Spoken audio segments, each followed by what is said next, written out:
आज कांग्रेस ने एक बुक रिलीज की है और बुक का नाम है बढ़ती असमानता और सिमटता जन कल्याण। 103 पन्ने की ये बुक है और इस बुक के भीतर क्या है ये समझने के लिए मेरे साथ अमिताभ दुबे साहब है। रिसर्च जो विंग है, जो कमेटी है कांग्रेस पार्टी की, उसके आप चेयरमैन हैं।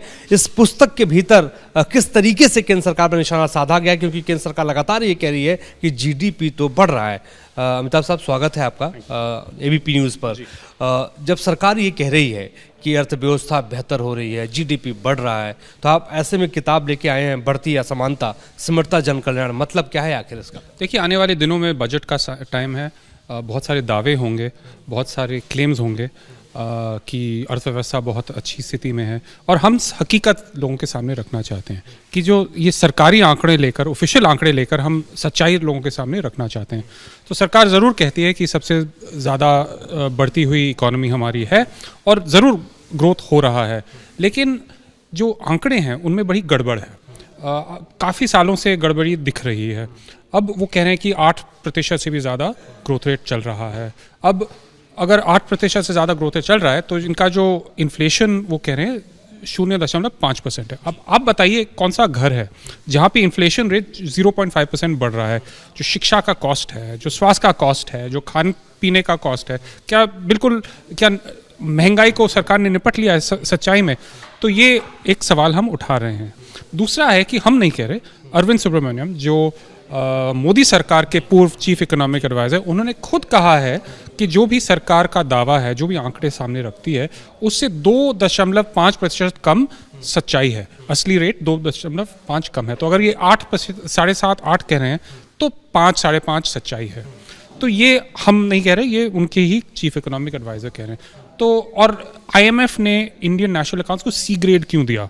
काफ़ी कारण है, टेक्निकल कारण है, लेकिन मुख्य बात यह है, मोटी बात यह है कि हमारे सरकारी आंकड़ों में गड़बड़ है। आईएमएफ मानता है, अरविंद सुब्रमण्यम मानते हैं, और हम भी इसे स्वीकार करते हैं। आपने बड़ी बात कही कि सरकारी आंकड़ों में गड़बड़ी है, इसका मतलब तो ये बहुत बड़ी बात है। तो सरकारी आंकड़ों में गड़बड़ी है, इसको लेके आपने कैसे तहकीकात किया? ये देखिए, सिर्फ जैसे मैंने कहा, काफ़ी सालों से ये चल रहा है।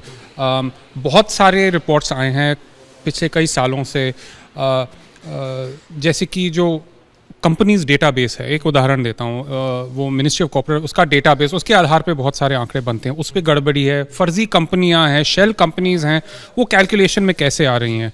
तो ऐसे बहुत सवाल सिर्फ हम नहीं उठा रहे, बहुत लोग उठा रहे हैं। तो ये जो भी कहेंगे, सच्चाई इस रिपोर्ट में पूरे डिटेल्स में सब कुछ हमने लोगों के सामने रखा है। एक और सवाल बड़ा लाजमी है। देखिए, बजट तो आने वाला है और बजट से पहले आपने लिखा है कि अर्थव्यवस्था की वास्तविक स्थिति 2026 जो आप बता रहे हैं, तो ऐसे में जिस तरीके से टैरिफ जो है वो ट्रम्प साहब वहाँ पे लगा रहे हैं, उसको बढ़ा रहे हैं, उससे क्या वाकई इकोनॉमी पे असर पड़ा है? क्या गांव स्तर की इकोनॉमी पे असर पड़ा है? जी, असर तो पड़ा है, लेकिन जो ट्रम्प के टैरिफ्स हैं उसका ज़रूर पड़ा है, खासकर कि टेक्सटाइल्स, जेम्स और ज्वेलरी, कुछ इंडस्ट्रीज़ में जहाँ पे एम्प्लॉयमेंट बहुत होता है। लेकिन पिछले साल में लगभग $20 बिलियन बाहर से निकल चुके हैं, स्टॉक मार्केट से बाहर गए हैं, और बहुत सारा जो निवेश है, फॉरेन डायरेक्ट इन्वेस्टमेंट, वो भी नेगेटिव हो चुका है पिछले कुछ सालों में। ये केवल ट्रम्प के कारण नहीं है, ये इसलिए हुआ है क्योंकि लोगों का विश्वास मोदी जी के सरकार की नीतियों का टूट चुका है। वो पैसा, काफ़ी सालों से जो डॉलर मिलियनेयर्स हैं, हर साल एक आंकड़ा आया है काफ़ी सालों से कि 4,000-5,000 लोग दुबई, सिंगापुर, लंदन चले जा रहे हैं, वहाँ रेजिडेंसी ले रहे हैं। अब उनका पैसा साथ में जा रहा है, सारा पैसा वहीं जा रहा है, दुबई, लंदन, सिंगापुर। तो यहाँ जो हम बाकी सब रह गए हैं, जो किसान मजदूर बैठे यहाँ,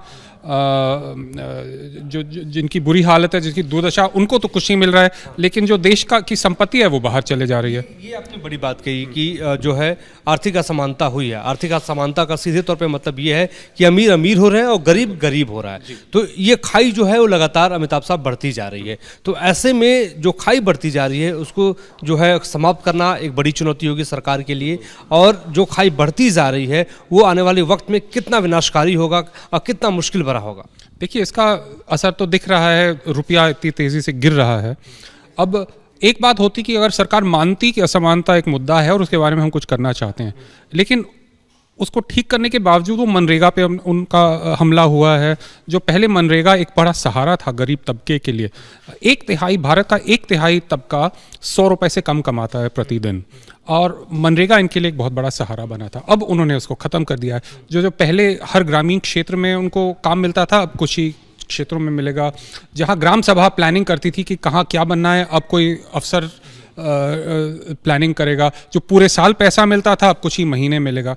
तो ये सारी जो चीज़ें उन्होंने की हैं, वो इसका समाधान ही नहीं हो रहा, लेकिन उसको और बिगाड़ा जा रहा है स्थिति को। एक और सवाल है कि आर्थिक असमानता आप कह रहे हैं कि बहुत ज़्यादा बढ़ गई है, और आप ये भी कह रहे हैं कि सिमरता जन कल्याण, यानी जो जन कल्याण की योजनाएं हैं उसे कम की गई हैं।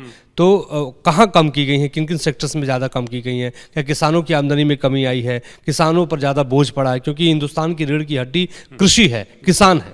तो किसान को खुद को पता है कि उनकी क्या स्थिति है, क्या दुर्दशा है।